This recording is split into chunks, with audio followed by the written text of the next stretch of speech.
Melinda here with Mindy's Craft Shack. In this video, I'm going to show you my take on the Northern Lights tumbler. But before we start, go ahead, subscribe, and like. Now, let's go have some fun.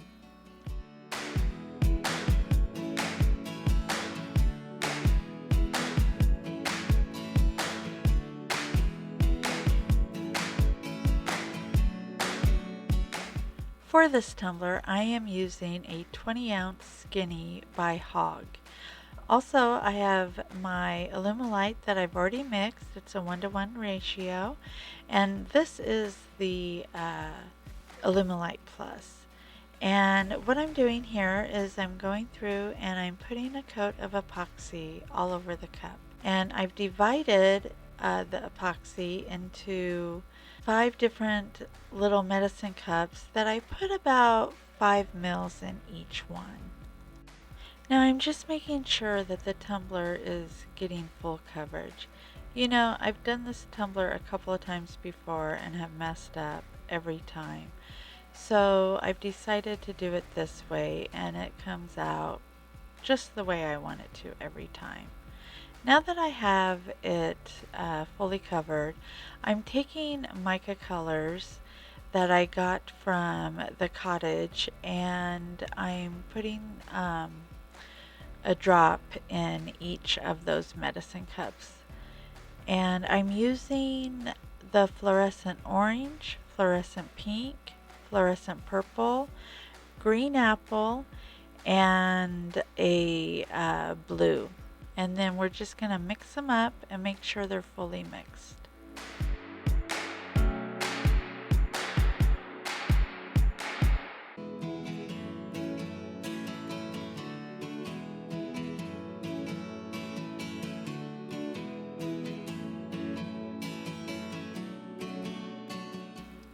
Once I have my colors all mixed, I'm going to go ahead and take my popsicle stick and start just spreading on that color.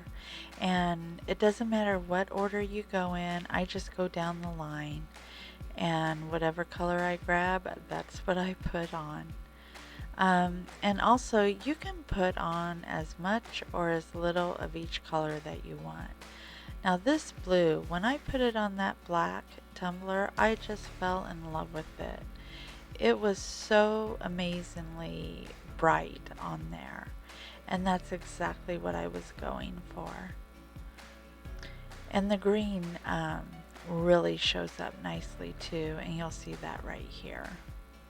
Now I know this looks like a hot mess right now, but trust me, once we get to playing with it, it's gonna look amazing. I did want to mention real quick that all the supplies that I use will be listed in the description below with their links. Now I'm just putting on a glove and I'm going to swoosh upwards, and you kind of want to do this in a diagonal line. Now you'll see that I'm not using the same finger. The reason for this is because I don't want those colors to mix too much and just make a mud pile. So I'm switching out my gloves periodically and using different fingers. Now once I do have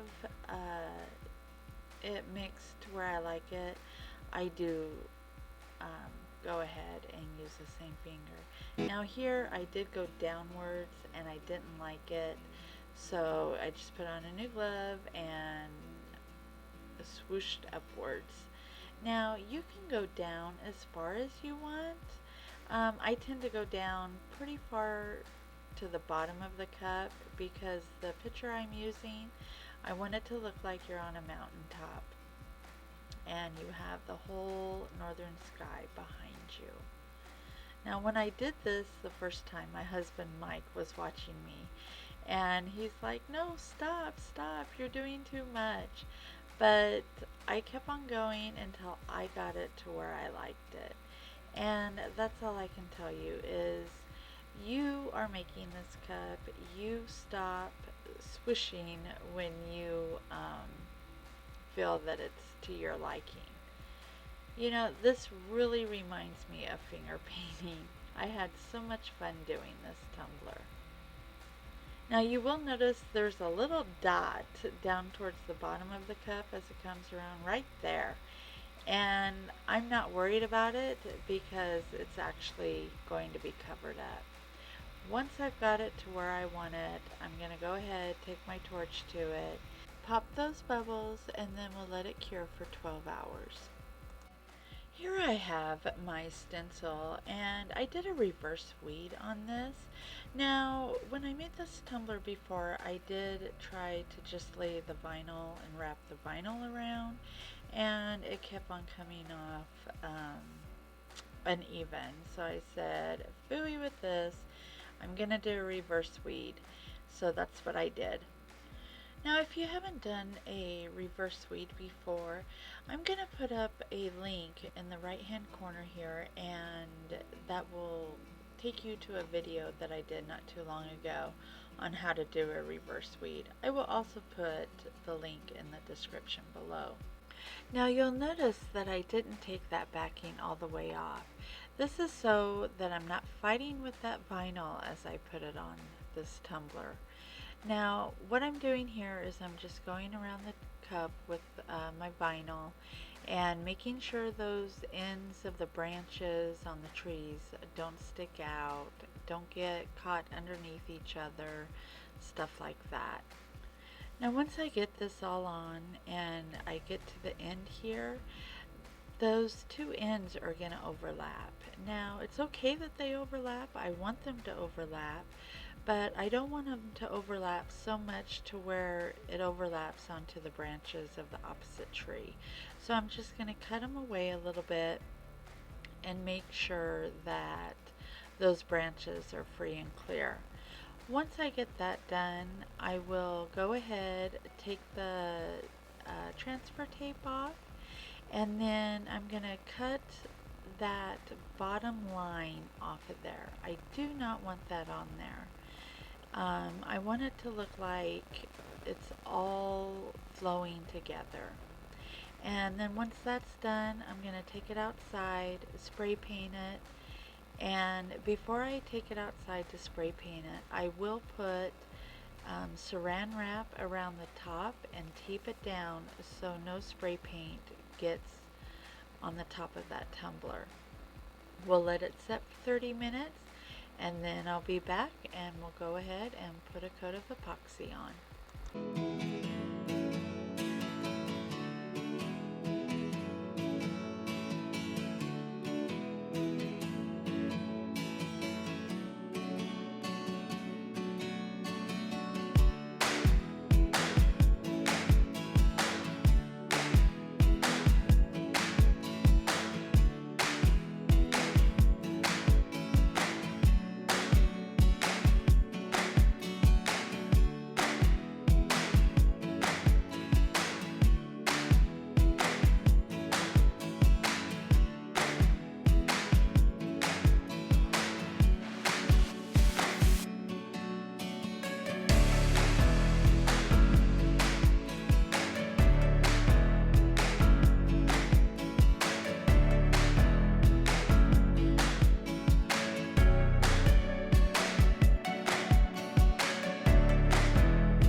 Once you've let it dry for 30 minutes, you're going to go ahead, take that saran wrap off, and then take off that stencil. Now you will notice as you pull away that stencil, that spray paint is awfully dull looking. I used a flat black Rustoliem, and don't worry, because once you put epoxy on, it's going to shine right up. I don't know if I mentioned before, this is a removable vinyl, so you want to make sure you do not use the permanent vinyl. You want to make sure you use the removable. Now once you get all this vinyl off, you are going to go ahead and spray paint it with the Rustoliem clear coat. I use the matte on that also. And the reason why you want to do that is because some of that glue from the vinyl might be on the cup, and instead of taking alcohol and taking the chance of rubbing off some of that spray paint, I just spray paint it with that clear coat, and then that helps prevent any dimpling when you go to put that epoxy on.